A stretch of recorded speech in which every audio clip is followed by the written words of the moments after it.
Bonjour et bienvenue dans la quotidienne de School TV, l'émission qui vous raconte l'éducation au quotidien. Au sommaire, aujourd'hui, on renverse la perspective pour parler non pas de ce que les adultes jugent bon pour les enfants, mais de ce que les enfants ont à nous dire. C'est le sujet du nouveau livre de Sophie Marinopoulos.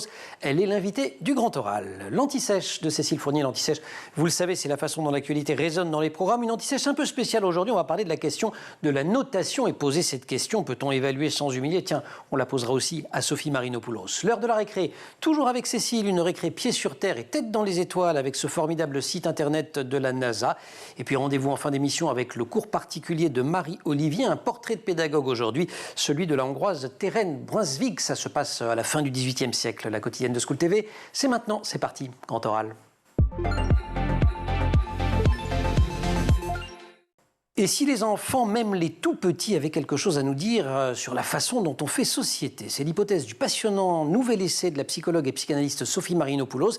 Il vient de sortir aux éditions Les Liens qui libèrent. Son titre, Ce que les enfants nous enseignent. Sophie, bonjour. Bonjour. Ravi de vous revoir dans cette émission. Vous avez été chroniqueuse pendant toute la première saison et c'était formidable. Vous revoir pour un livre, je dois dire assez étourdissant, puisqu'on passe d'une séquence d'observation d'un bébé de quelques mois à une analyse du monde dans lequel nous vivons. La première instruisant la seconde. Et c'est particulièrement vrai du début du livre. Vous dites, je résume, que si on veut sauver la planète, donc là on est dans le macro, il faudrait commencer par reconnecter les enfants avec la nature. Et là on est dans le micro. Ah ben tout à fait, c'est-à-dire que, alors, je le développe un peu plus, mais c'est de rappeler simplement que les bébés en particulier, c'est vrai que les tout petits nous rappellent finalement, ils nous racontent qui nous sommes, ils nous racontent quels sont nos besoins fondamentaux et ils mettent en image qu'ils ont absolument besoin de vivre dans des liens, dans des relations et des relations avec leurs environnements au pluriel. C'est-à-dire qu'ils ont besoin à la fois de rencontrer leur père, de nous rencontrer aussi nous, les adultes qui pouvons les accompagner. On était sur les pères PAIRS. Hein, là. PAIRS. Les pères papas aussi, mais... Et les pères papas, alors les pères papas bien sûr, et les mères mamans bien voilà. sûr.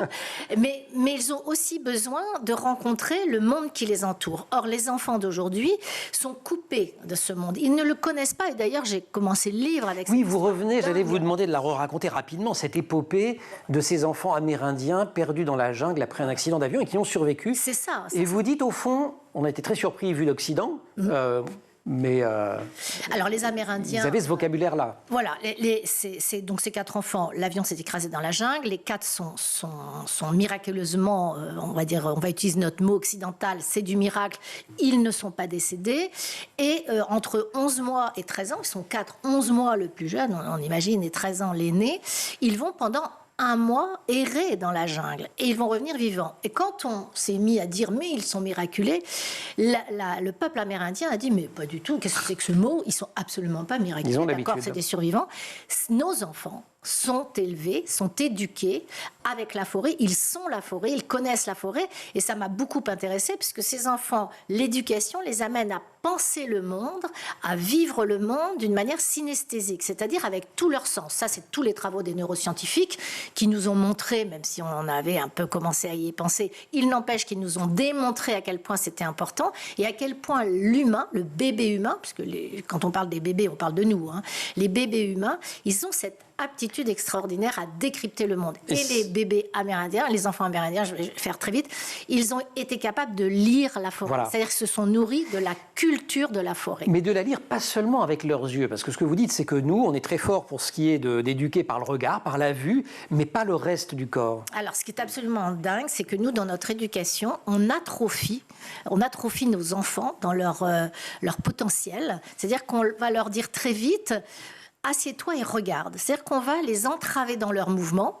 Nous savons depuis quand même 2 siècles que le corps en mouvement produit de la pensée. C'est parce que l'on bouge que l'on pense. Donc le corps est pensé et la pensée, elle est corporelle. Et on voit bien comment les enfants, ils vont être capables de devenir des petits citoyens qui vont délibérer parce qu'ils vont faire l'expérience, justement, de l'expérience de toucher, sentir... évalué de leur propre chef, qui va les amener en effet à réfléchir sur le monde. De préférence dans la nature, mais pas seulement dans la nature. Vous donnez un chiffre hallucinant sur les distances parcourues à pied par les enfants.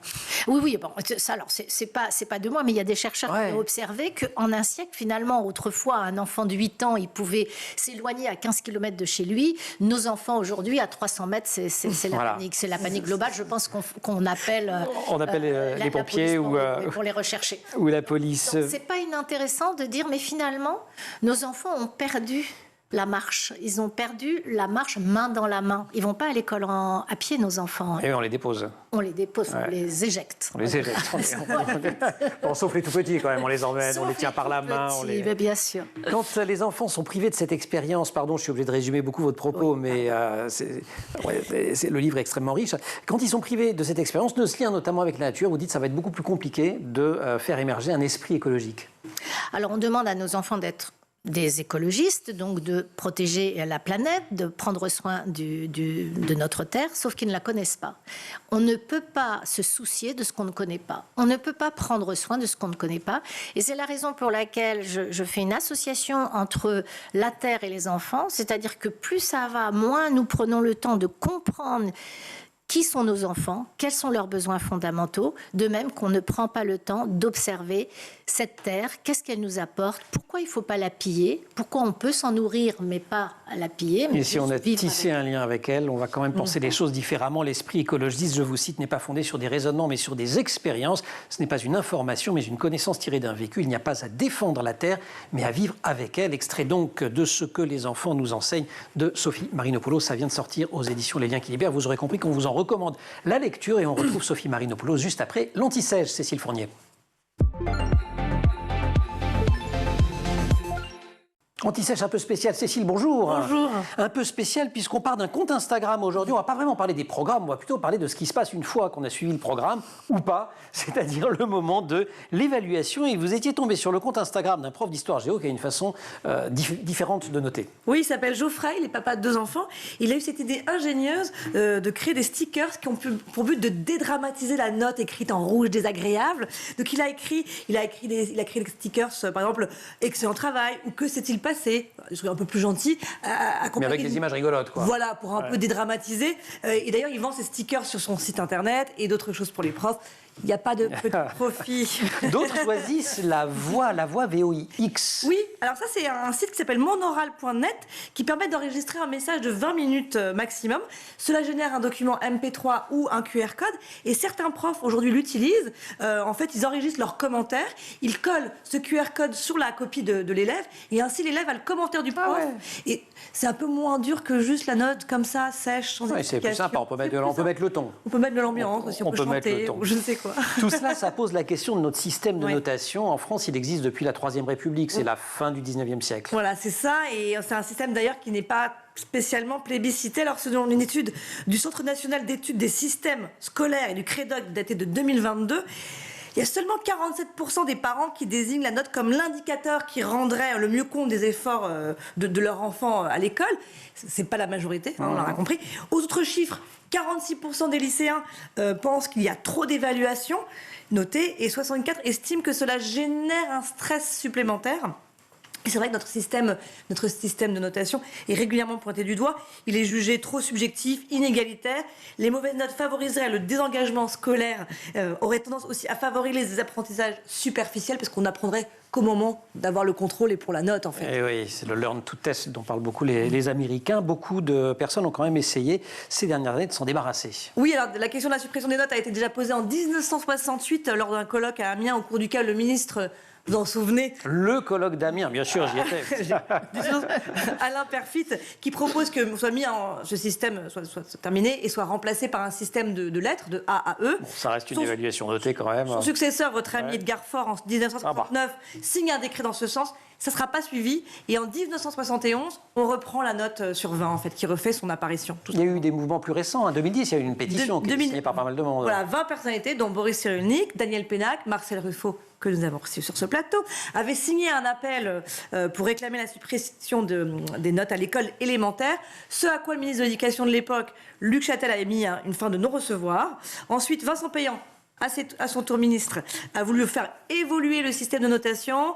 Son successeur, Benoît Hamon, en 2014, s'est cassé un petit peu les dents parce qu'en fait, il a été arrêté dans son élan parce qu'il y a eu une vive polémique autour de cette question. C'est un vrai sujet. Voilà, sujet pour Amélie Oudéa-Castéra. On verra si elle a envie de s'y attaquer. Si on jette un petit coup d'œil sur ce qui se passe à l'étranger, comment font les autres? Les lettres, ça se fait aux États-Unis, non? Les États-unis, le fameux GPA, Graduation Point Average, utilisé aux États-Unis dans les universités américaines. Juste pour faire un petit point là-dessus, les étudiants sont notés de A à F. Un A montre qu'ils maîtrisent entre 90% et 100% de connaissances demandées. Un B, 89 à 80%, etc. Et chaque lettre correspond à un nombre de points. A, c'est à 4 points. B, 3 points. Ouais. On en pense qu'on en veut. Ça revient un peu au même, finalement. Voilà. Et ensuite, les lettres sont pondérées avec des plus et des moins qui rajoutent des petits points. Et des coefficients. Finalement, on a bien 20 grades, j'imagine. Il y a aussi un système de lettres en Suède. Oui. Mais ailleurs, en Europe, on utilise quand même les notes. Comme oui. Alors en Finlande, c'est marrant parce les notes vont de 4 à 10. Et pourquoi vous allez me demander 4 ? Et ça, c'est intéressant. Parce qu'avec un 4, l'élève peut espérer rattraper sa moyenne en ayant un 6 la prochaine fois. D'accord. C'est intéressant. Et l'idée de réduire la démotivation liée aux notes basques, ce qu'on reproche beaucoup à notre système, à nous. Oh là là, je peux vous donner une note pour cette chronique? Allez, 20 sur 10. Oh, vous êtes gentil. C'est le début de l'année, c'est pour ça. Ça fait des gros dégâts, ce système d'évaluation, ce système de notation permanente. La notation permanente, d'abord, ça met les enfants en stress. Ouais. Je pense qu'ils en ont assez comme ça. Les enfants les plus sensibles, pas les plus fragiles, les plus sensibles ont le sentiment que la note fait leur personnalité, fait leur identité. Ce n'est pas mon travail qui est noté, c'est moi. Exactement. Je trouve intéressant quand même, il y a de la créativité. Il y a ce professeur, quand il dit qu'est-ce qui s'est passé, vous voyez, il donne la parole à l'enfant. Et non seulement il lui donne la parole, mais il lui donne la possibilité d'aller en dialoguer avec ses parents. Parce que vous, en tant que parent, vous recevez qu'est-ce qui s'est passé vous lui renvoyez la question, on dit bah oui, c'est vrai, qu'est-ce qui s'est passé c'est ça. Et du coup, c'est quelque chose qui va se parler. Et l'enfant peut dire bah, j'avais pas envie. Et ça permet à l'évaluation éventuellement d'être le support pour apprendre autrement, faire des progrès, etc. Et là, on est dans l'éducation et c'est chouette. Et on est dans le mouvement de l'apprentissage, on n'est pas une note à obtenir. Cécile, merci. Rendez-vous dans quelques minutes pour la récré. Sophie Marinopoulos, à tout de suite pour parler de ce que les enfants nous enseignent. Grand oral.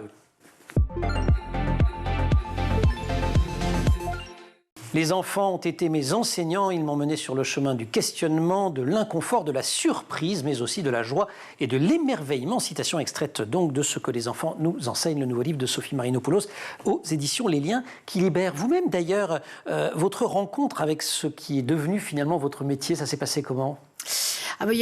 C'est la rencontre avec ses enfants et en particulier quand j'étais en formation avec Caroline Eliachev. Mais avant, quand vous décidez de suivre ces formations-là, de consacrer votre vie à vous occuper des enfants? Quand j'étais enfant moi-même. Ou je ne sais pas, le moment de la naissance de la vocation. Quand j'étais enfant moi-même, d'abord je suis une fille de psy et j'étais absolument passionnée. Vous connaissez la blague, quand les gens disent ça, on dit oulala.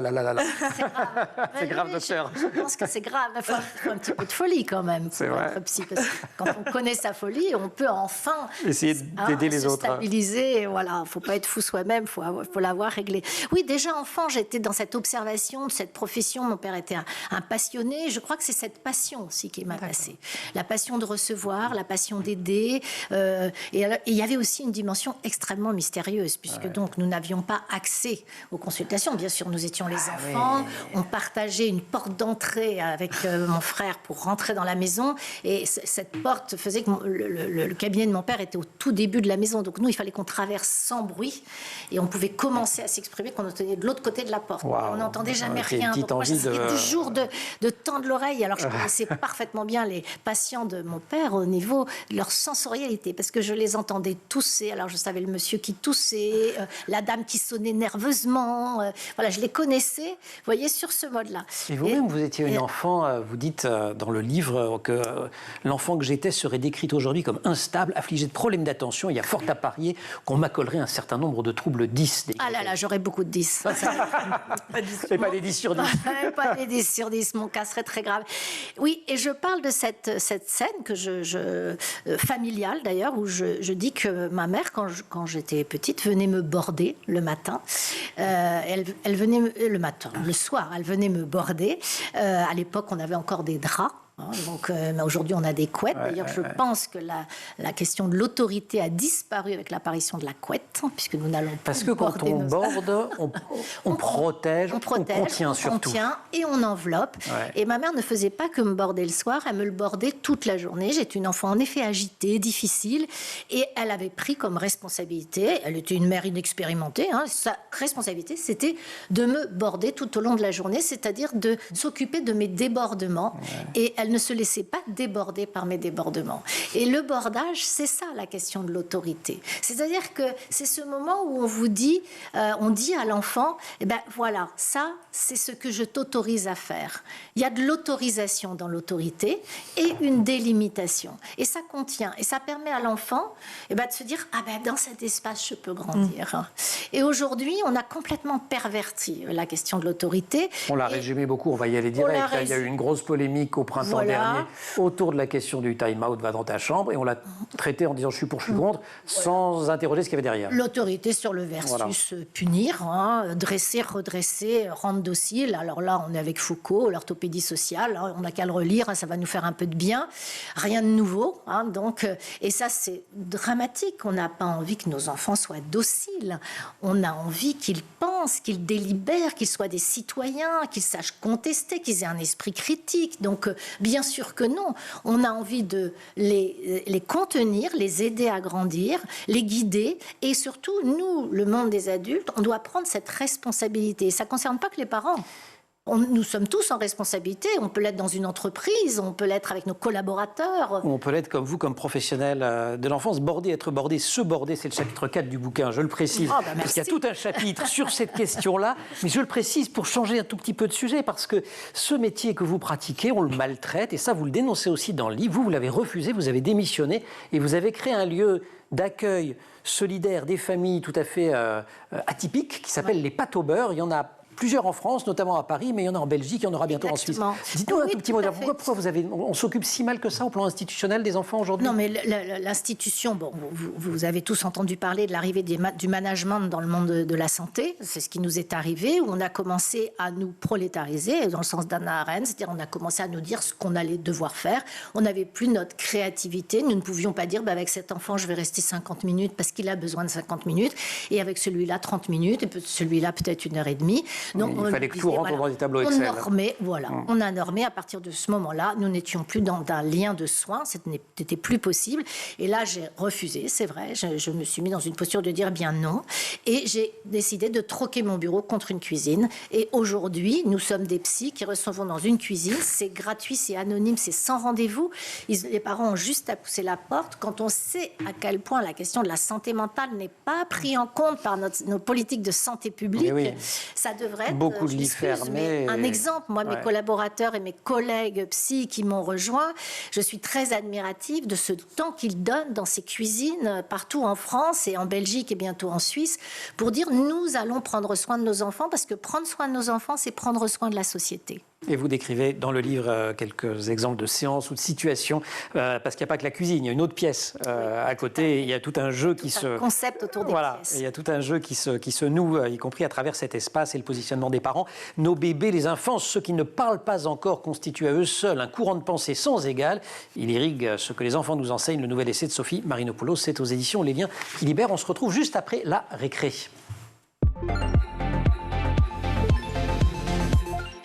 Rebonjour Cécile. Petite récré où vous nous présentez une plateforme de vidéos en streaming qui va nous permettre d'avoir la tête dans les étoiles. Oui, alors et parfois les yeux sur terre d'ailleurs, pas que les pieds. Oui. Ouais. Vous spoilez tout. Bon, bref. Bon, je présente.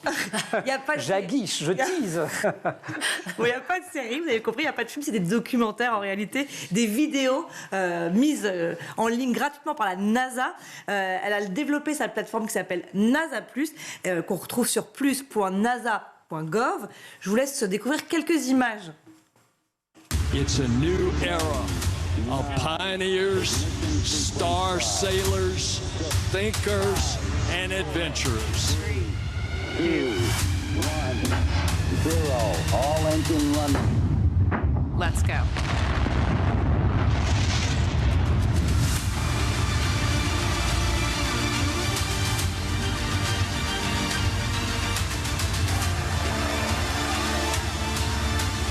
We have been given the scientific knowledge, the technical ability, and the material to pursue the exploration of the universe.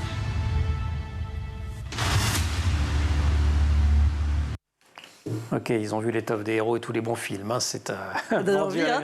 Qu'est-ce qu'on voit? On devine qu'il y a des images sont spectaculaires, mais quoi, ça fonctionne quand il y a une programmation du direct? Oui, alors il y a des événements en direct, tels que des lancements ou des sorties extravéhiculaires de la Station spatiale internationale. Demain, par exemple, à 17h30, il y a une connexion prévue avec la Station spatiale et toute une équipe de chercheurs qui est sur place. Je ne sais pas ce qu'ils vont s'y dire, mais on va pouvoir les voir en direct. Il y a aussi une caméra qui est sur la Station spatiale internationale en direct. Donc vous pouvez la mettre dans un coin et qui est de votre... pointée sur la Terre. Voilà, et puis vous pouvez Formidable, regarder ça. les images quand vous travaillez, je trouve ça génial. Puis il y a des documentaires, et notamment sur ce fameux programme Artemis. Artemis, c'est pour aller sur la Lune, non, pour retourner sur la Lune, oui. c'est lui. Ouais. Alors, il vise, je cite, à établir une présence humaine durable sur la Lune afin de préparer un voyage sur Mars. Alors, Artemis 1, en 2022, avait envoyé un vaisseau autour de la Lune. Fin 2024, là. Artemis 2 doit faire de même, mais cette fois avec une équipe à son bord. Et Artemis 3, en 2025, a pour but de faire réatterrir des astronautes, donc sur la Lune, ce qui n'avait pas été fait depuis 1972. Et sur cette plateforme, toujours, on ne trouve pas que des documentaires. Il y a toute une rubrique pour les plus jeunes qui s'appelle Junior Explorer, en français. Explorateur junior, quelque chose comme ça. Bien. Voilà. Il y a justement un film d'animation, par exemple, sur les astéroïdes autour de Jupiter. Donc c'est un contenu très riche, très diversifié, que je vous conseille d'aller regarder. Ou en plus, il y a un intérêt supplémentaire. C'est en anglais. Tout est en anglais. La marine vous a rendu service en vous mettant des sous-titres, mais il n'y a pas de sous-titres. Il n'y a pas en de vrai. sous-titres. Vous ne faites pas avoir. Donc on peut apprendre. On peut avoir la tête dans les étoiles tout en révisant son anglais. Moi, je trouve ça formidable. Je suis Ça, très c'est emballée génial. par cette plateforme. Allez, tous sur... enfin, tous, vous restez évidemment sur School TV, puis de temps en temps, vous avez le droit, vous le mettez dans un coin de votre écran, si vous êtes sur votre ordi, d'aller sur NASA+. C'est plus.nasa.gov. Cécile, merci beaucoup. Et on atterrit en douceur avec la suite du Grand Oral. Sophie Marinopoulos. L'autorité n'est pas un objet fini qui peut être vendu par des marchands de conseil ni cloué au pilori par des prises de position qui, si respectables soient-elles, ne donnent pas les moyens de penser. Fin de citation. Citation extraite toujours de ce livre de Sophie Marinopoulos, Ce que les enfants nous enseignent, au lien qui libère. Et cette phrase fait écho à la polémique du printemps 2023 sur la question du time-out. Expression d'ailleurs qu'on ne retrouve pas, sauf erreur de ma part, dans le livre, mais l'allusion est quand même relativement claire. Il y a un autre sujet récurrent que celui de l'autorité dans le bouquin, c'est celui de la pression qui pèse sur les parents, ou la pression que les parents se font peser sur eux-mêmes. Sujet extrêmement complexe qui, dites-vous, exige un travail de fond. Oui, les parents d'aujourd'hui, alors nous on en voit beaucoup évidemment dans l'EHPAD au beurre, nous sommes un lieu spécialisé sur l'accueil des parents et on voit toutes sortes de parents, puisqu'à partir du moment où vous avez juste à pousser la porte, ils viennent un petit peu nous dire à quel point ils sont perdus, parce qu'on ne cesse de leur donner des conseils, de leur dire ce qu'ils doivent faire, alors que ce dont a besoin un parent, c'est d'être accompagné dans les questions qu'il se pose. Si on devait définir le parent, qu'est-ce que c'est qu'un parent? C'est celui qui se pose des questions. Ça, on ne peut pas y échapper. C'est celui qui se pose des questions et c'est celui, écrivez-vous, qui a pour vocation à créer de l'enviable. Exactement, un monde enviable et de pouvoir donner, autoriser et encourager son enfant à aller au-delà de lui. Et autoriser, on a reconnu la racine d'autorité. D'autorité, voilà, c'est cette autorisation, donc vous voyez cet espace qui lui est donné. On ne peut pas évidemment se mettre à marcher si on ne renonce pas au bras de papa et maman, ça paraît simple comme ça. Mais aller dans l'espace, quitter ce que l'on connaît, qui est le corps du parent, pour aller vers un espace inconnu, ça c'est le mouvement de l'enfance. Il faut quitter le connu pour aller vers l'inconnu. Donc c'est un mouvement, il faut aller du côté du renoncement. Les psychanalystes diraient la castration. Waouh, horrible, n'en parlons plus. Mais la question du renoncement, elle est intéressante parce que justement, et c'est en ça que j'admire les enfants, c'est ce courage qu'ils ont, cette appétence qu'ils ont à aller vers ce qu'ils ne connaissent pas. Ils sont de grands aventuriers. Ils sont incroyables, ils sont d'une témérité de dingue. Quand ils jouent à cache-cache, vous vous rendez compte à quel point ils sont courageux. Et alors oui, vous décrivez sur les scènes le jeu, je ne sais plus comment ça s'appelle. Le jeu caché-coucou. Voilà, caché-coucou. Et qui en fait leur apprend plein de choses, parce qu'en fait quand on est caché, ils ne sont pas totalement certains qu'on va revenir. Donc c'est des premières expériences de séparation en fait. Pour pouvoir être équilibré dans les relations assez proches, il faut avoir la certitude que quand je m'éloigne ou quand je perds de vue, je ne perds pas, ça va me manquer. Ça va revenir. Mais je ne me perds pas. Ça va revenir, on peut le dire comme ça. Donc ça, c'est des jeux qu'ils organisent, le jeter ramassé, le cacher-coucou, et quand on est un grand téméraire, le cache-cache. Peut-être rappeler aux parents de ne pas mettre un enfant de 2 ans à aller se cacher avec celui de 4 ans. Celui de 4 ans, il a fait l'affaire. il est super courageux, il a une super bonne cachette, il peut rester 10 minutes dedans. Suite 2 ans, au bout de 2 secondes, il va sortir. C'est surtout celui de 4 ans qu'il faut dire, prends pas celui de 2 ans, tu vas perdre. Vous êtes sûr de votre pugilat, à la fin du jeu. Sophie, une dernière question rapidement, parce qu'on a souvent, et vous avez souvent depuis le début de l'émission prononcé le mot de lien ou de relation, c'est fondamental. Le lien parent-enfant, notamment le lien mère-enfant, vous dites qu'il n'est pas automatique, que le fameux instinct maternel, j'aurais dû mettre des guillemets, ça n'existe pas, et que tout tient à la façon justement dès avant la naissance. Et évidemment, à partir de la naissance, on va construire ce lien. C'est une légende incroyable de faire croire aux mères qu'elles auraient un instinct, c'est-à-dire clac, l'enfant arrive et paf, elle l'aime, elle l'adore, je suis impeccable, etc. Devenir parent, et pour les pères, c'est la même chose. Il y a du vacillement. On vacille, c'est un monde abyssal, l'entrée dans le monde de la parentalité, avec des bonheurs incroyables, des douleurs aussi, bien sûr, des peurs, etc. Et c'est pour ça que je dis qu'on a besoin d'être ensemble, parce que les parents, on ne peut pas les laisser seuls avec leurs questions. Et il faut les accompagner dans leurs questions et ne pas répondre immédiatement, c'est-à-dire ne pas boucher la parole. Laisser le parent trouver ses propres réponses. C'est ce que nous faisons au pâte au beurre. Ça demande du temps. Alors vous allez au pâte au beurre. Aujourd'hui, c'est précieux. On ne veut plus prendre le temps. Nous vivons à une telle cadence que nous ne supportons plus les rythmes humains, surtout pas les rythmes de l'enfance. Et là, ça nous renvoie au tout début du bouquin. On a une jolie boucle, ce que les enfants nous enseignent. Prenez le temps de le lire, c'est absolument passionnant, même si vous n'êtes pas parent, et même si vous n'avez pas professionnellement affaire à des enfants. C'est un ouvrage passionnant, c'est un regard sur notre monde. Cécile, merci beaucoup. Sophie, je vous propose de rester. On va accueillir Marie-Olivier, c'est le cours particulier. Voyage dans le temps ou dans l'espace à la découverte de grandes pédagogues ou de pédagogies différentes. On va aller en Hongrie. Marie-Olivier. Marie, bonjour. Bonjour Emmanuel. Aujourd'hui, un saut dans l'histoire, dans le cours particulier, à la rencontre d'une pédagogue qui est à cheval sur les 18e et 19e siècles, la maman des écoles maternelles en Hongrie. Exactement, Thérèse Brunvik, qui est née en 1775 en Hongrie. Et Thérèse, elle vient d'une famille noble. C'est une comtesse et elle est très cultivée. Elle reçoit donc une excellente éducation et en fait, les parents de Thérèse ont même changé un bien de famille en un lieu de vie et d'art, où un certain Beethoven a séjourné au début du 19e. Quoi, c'est un ami de la famille ? C'est un ami de la famille qui apprend même à Thérèse et à sa sœur cadette Joséphine à jouer du piano et il dédiera même plus tard une sonate en fa dièse majeur à Thérèse. Wow, vous mentionnez cette sœur Joséphine, l'éducation des enfants, elle se passe comment ? Alors Thérèse vient d'une grande fratrie, c'est l'aînée et leur père joue vraiment un rôle essentiel dans leur éducation. C'est un fervent défenseur des Lumières. Il appuie les réformes de Joseph II, roi de Hongrie, empereur d'Autriche à l'époque, pour des raisons humanitaires. Mais ce père s'occupe surtout aussi beaucoup des questions pédagogiques à la maison. Et Thérèse, donc, qui est l'aînée, est une âme ouverte, sensible, qui étudie facilement les langues. Elle parle allemand, français et italien. Elle est née en Hongrie, mais elle part à Vienne pour étudier. Elle part à Vienne, exactement, où elle a un autre professeur qui est un compositeur connu, Joseph Prindl. Puis Thérèse et la famille vont s'occuper du père qui est mourant. Et ensuite, elle retourne à Vienne avec sa sœur Joséphine. Et c'est une fervente lectrice dès son plus jeune âge. Elle s'intéresse à la philosophie, donc Sénèque, Platon, les philosophes grecs et latins. Elle s'intéresse aussi à la philosophie politique avec Hobbes ou Rousseau, ou encore aux ouvrages historiques français. Rousseau, ça nous amène doucement vers l'école et vers la pédagogie. Mais la pédagogie, directement, ça la passionne tout de suite ? Oui, elle est passionnée par les ouvrages pédagogiques. Elle lit beaucoup sur les questions d'éducation et c'est ça aussi qui fera qu'elle sera une pédagogue. Mais le déclic vient vraiment quand elle part avec sa sœur Joséphine faire un voyage. En fait, Joséphine, sa sœur, a déjà des enfants et elles veulent vraiment trouver une éducation qui leur correspond, donc qui est complètement à l'encontre du système traditionnel de l'époque et qui est dans l'esprit des Lumières, si cher à leur père. Donc elles se rendent en Allemagne, puis dans de nombreux autres établissements et surtout à Yverdon-les-Bains, en Suisse. Ah, c'est chez Pestalozzi, ça. Exactement, le grand pédagogue. On en parlera de Pestalozzi, d'ailleurs. Je passe une petite commande, moi. Oui, et tout ça, ça séduit Thérèse. Qu'est-ce qu'elle fait alors à son retour en Hongrie ? Alors, elle est vraiment marquée par son expérience à Yverdon et elle souhaite fonder des écoles maternelles dès 1810 en Hongrie pour vraiment élever les masses populaires. Donc, c'est une aristocrate, mais qui veut vraiment mettre l'éducation au service du peuple.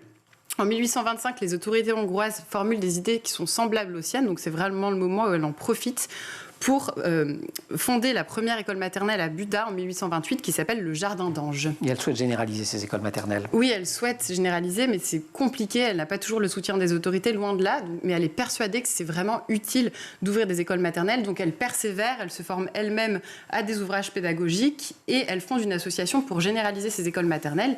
Et elle parvient à ouvrir de nouvelles écoles. Donc la moitié du temps dans ces écoles, les enfants qui ont 2 à 5 ans apprennent des matières classiques, je dirais, comme l'arithmétique, la lecture, l'écriture, mais ils font aussi des activités ludiques. Et à l'époque, les professeurs en école maternelle sont en fait assez peu formés. La plupart d'ailleurs sont des hommes en Hongrie. Et donc tout de suite, elle va être obligée de créer des écoles, ce qu'on appelle les écoles normales chez nous. C'est ça, pour former les enseignants. Et l'autre cheval de bataille de Thérèse d'ailleurs, c'est l'éducation des femmes.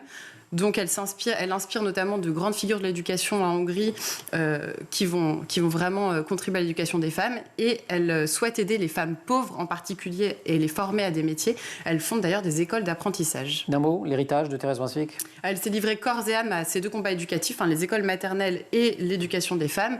Elle avait vraiment une éducation humaniste à forte empreinte chrétienne. Et pour elle, le don de soi, le dévouement de l'individu pour l'intérêt collectif, c'était vraiment essentiel. Thérèse Brunswick, voyage en Hongrie, merci beaucoup. Et voyage musical, on écoute la sonate en fa dièse mineur, majeur d'ailleurs, de Beethoven. Marie, merci beaucoup pour ce cours particulier. Sophie, merci beaucoup de nous avoir accompagnés dans cette émission. Je vous renvoie à ce que les enfants nous enseignent. C'est au lien qui libère, vous le lisez. Merci aussi à toute l'équipe de l'émission Laure Audemont au maquillage, Marine Plantec pour la préparation qui est assistée par Nolan Loussao en régie. Avec au son Maxence Mougin à la réalisation, Xavier Sanchez. Vous restez sur School TV. Vous nous retrouvez nous en permanence sur Internet et sur les réseaux sociaux.